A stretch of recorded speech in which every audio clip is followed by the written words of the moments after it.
Ал бүгін біз деген бұйырса Бексұлтан мен Зухраның сәбилерінің жынысын анықтауға келдік.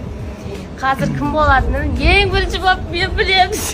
Конвертті бүгін мен аламын. Оталады. Бүгін сәбиіміздің жынысын анықтайтын боламыз. Енді бізге бір аса қатты маңызды емес, қандай болған ең бастысы адам болсын, жақсы болсын, денсаулығы мықты болсын деп тілейміз. Қыз тусын деп жатырмын, құда боламыз деп ше.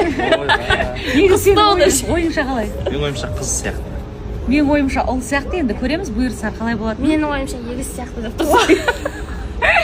Сол, пока что енді қазір кіретін боламыз, білетін боламыз. Қайырлы күн, қалайсыздар? Кеше енді кішігірім температурамен ауырып қалғаным бар енді. Сол себептен бүгінде күйіп жанып бара жатсам да, ой, жатқан адам ауыра береді ғой деп өзімді қинап қалаға шығып квартира іздеп жүргенім бар. Алла қаласа достар, лайф стористардың барлығын салатын болам. Өзімде кішкене тірліктерім қалып, солардың барып бітіріп болғаннан кейін жаңалықтармен де бөлісеміз. Иншалла барлығы жақсы болсын, денсаулықтарыңыз күтіңіздер, күндеріңіз сәтті өтсін. Қайырлы күн, қалайсыздар, күндеріңіз сәтті өтсін. Бүгін президентский парктен бастадым күнімді. Шүкір Аллаға бәрі жақсы, тренировка азанға. Кешке залға барамыз. Қазір жақсылап тұрып өшіреді. Завтрак деймін, былай айтқанда, кофе мен бургер сияқты. Енді завтрак қой, короче.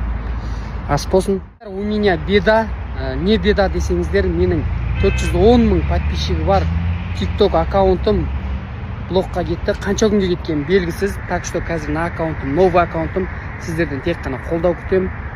Комментарий жазып, лайк басып, подписка жасап, стримда көмектесіп, бірге болайық, бар болайық, сау болайық, аман болайық. Давайте күтемін сіздерді.